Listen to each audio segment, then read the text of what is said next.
We've said at every demonstration that Israel is a terror state. If we wanted to know the truth of that, it's not just the 42,000 people in Gaza who've been killed. It's not just the people who've been displaced and injured. If you look at what Israel has done in recent weeks, they've now also invaded Lebanon. They've bombed Lebanon from the north of the country to the south. They have killed 2,000 Lebanese and they've displaced more than 1 million Lebanese people have now left their country or left their homes. And now we are seeing the war that we all feared would happen across the Middle East, with the prospect of a war between Iran and Israel. Now, our government says Israel has the right to defend itself. But how can you call bombing Gaza, the West Bank, Lebanon, Syria, Yemen, and now Iran, how can you call that defending yourself? Isn't that an attack on all those other countries? And it is obscene, it's absolutely obscene that the American government is discussing with Israel, should they attack their nuclear sites? Should they attack the oil installations? Joe Biden's told them they can't attack the oil installations. You know why? Because the price of petrol will go up in the United States. Doesn't matter how many Palestinians you kill, but as soon as you threaten the oil prices, then he gets a bit nervous. That tells you exactly what the American and British government's priorities are. And they're the priorities that we should all reject.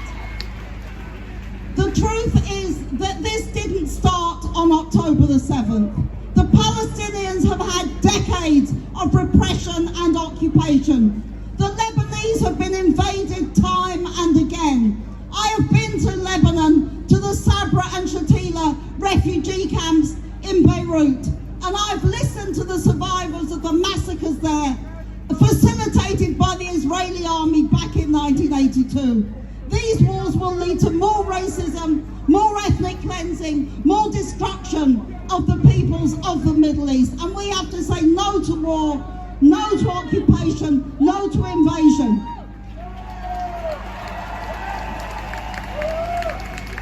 This march is a magnificent march. It is our 20th national march in a whole year. That is an absolute record in British protest.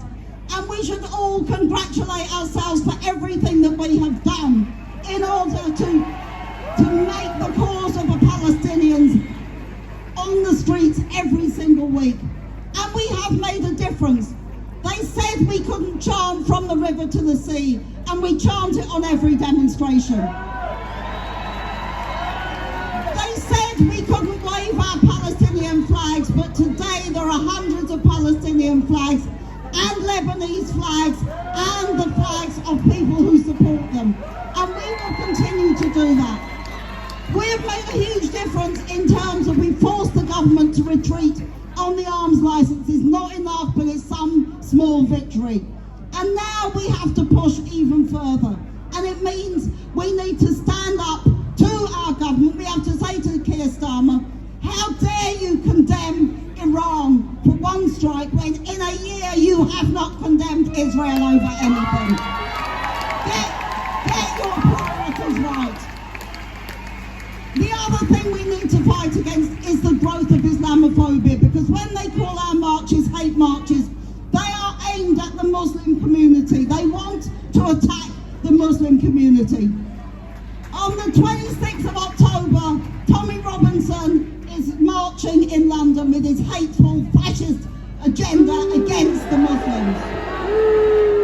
Please be there to support the demonstration against him, which will be as big as it possibly can be. Make sure you're there on that. And make sure as well, next Thursday, we're asking every trade unionist to take part in the Day of Action, where we are standing up for Palestine, against the invasion of Lebanon, and against the threat of wider war.